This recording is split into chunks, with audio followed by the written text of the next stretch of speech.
মজা হইছে? আমি খাইছি গতকালকে খাওয়া মাছ শেষ। এই যে একটা এই ওটা ছোট তো বেশি সেরো তুমি সেরো নষ্ট হয়ে যাইতেছে। লাটকা খিচুড়ি খাইতে আসি তোমারে রাখাই তুমি তো খাইলা না আমার পছন্দের খিচুড়ি। খাওয়া কি খাইয়ে তো পেট ডাম্বুস করছই। আমি খাই না এখনো। খাও নাই? গরুর মাংস দিয়ে রান্না করছো এই জন্য গ্রান্ডা আসে অন্য রকমের। যাক খাই। বিসমিল্লাহ। কেমন টেস্ট? ঠান্ডা হয়েছে এখন, অনেক মজা।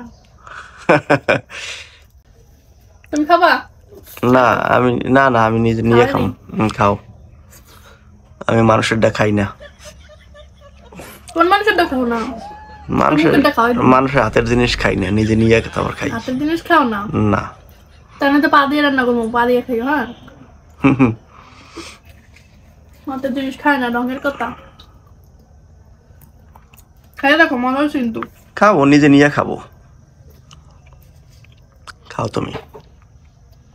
গরুর মাংস দিয়ে খিচুড়িটা অনেক মজা হয়। ওদের মুরগির গোল দিয়ে করছে, ওইটা মজা লাগছে, কিন্তু আজকের দামটা বেশি মজা লাগছে গরুর গোল দিয়ে খাওয়া। লেটকা খিচুড়ির চেয়ে এটা তো তোমার ভুনা খিচুড়িটা আমার কাছে বেশি ভালো লাগে। আমি বলছিলাম যে গরু মাংস দিয়ে একটু ভুনা খিচুড়ি রান্না করো, তাইলে বেশি খুশি হইতাম। এখন তুমি খাবা এইটা, আমারও পছন্দ এইটা, আমার কথা কি গুরুত্ব আছে কোনো? না, আমরা মন মতো রান্না করছি না একদিন, আবার আরেকদিন রান্না করে দিমু খিচুড়ি, মানে গরু গোশ দিয়া তোমারে। আজকে আবার আমরা কালকে রান্না করবা? কালকে করবা না, প্রতিদিন খিচুড়ি ভালো লাগে, মাসে মধ্যে একবার খাবা। আবার 1 মাস ওয়েট করা লাগবে। আমরা এখন করলা ছিড়বো। করলা তো ছিড়বো, আজকে হরতাল বাইচা যাবে যদি আলু আইনা না দাও। আমার করলা ভাজি অনেক ভালো লাগে, কিন্তু আলু যদি না দেই তাহলে আমি আর খাই না। আলু ছাড়া খাওয়া যায় না। করলা বের হইছে, দেখছো? ভালো করলা বের হইছে, দেখো। করলা তো বের হইছে, কিন্তু তো নষ্ট হয়ে যায়। অনেক বের হইছে। ছিড়ি না? এগুলা আবার নষ্ট হয়ে যাওয়ার জন্য এরকম বাঁকা হইছে মনে হয়। করলা একদম বাঁকা বাঁকা হয়ে যাইতেছে, কারণ কি ওই যে বড়ে আল দেয় নাকি, দেখছো? এটা ছিড়ে গেছে, এত শক্ত, কি অবস্থা। করলা ছেড়ে ভালো করে আওয়াজ করতে পারো না? কিছুই পারি না। এগুলো কি ছেড়বো? ছেড়ো, নষ্ট হয়ে যাইতেছে। এগুলো তিতা লাগবে না বেশি ছোট ছোট?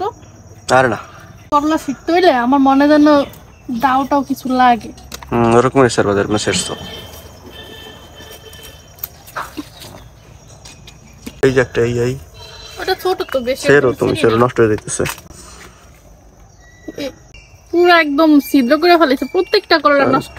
এই জন্যই তো লাল হয়ে যাইতেছে। তুমি একটু আরো আছে, দেখো লাল মেশিনটা আছে, ওষুধ ভরে রাখছো, তাও একটু উপরে আছে। এটা হলো আমলকির আচার, আমাদের গাছের যে আমলকি ছিল ওইটা দিয়ে সাবিহা বানাইছে। ইবে আবার খিচুড়ির সাথে নেছে আমলকির আচার। খাই টেস্ট কর। সাথে ভালো লাগে। আমি খাইছি গতকালকে খাওয়া মাছ শেষ, অনেক মজা হয়েছে। মজা হয়েছে, কিন্তু আমলকির যে হালকা একটা মানে তিতা তিতা ভাব আছে না, ওই জিনিসটা যায় না, ভালো লাগে, মানে ওইটার জন্য একটু কেমন লাগে। চিনি কম দিছো? ওইটা খালি ভাবে কাছে লাগে, তিতা আমার কাছে লাগে না, ইবার কাছেও লাগে না। অনেক উপকারী একটা জিনিস আমলকি, অবশ্য অনেক উপকারী, কিন্তু আরেকটু যদি মিষ্টি দিতা তাহলে আরো ভালো লাগতো। জি।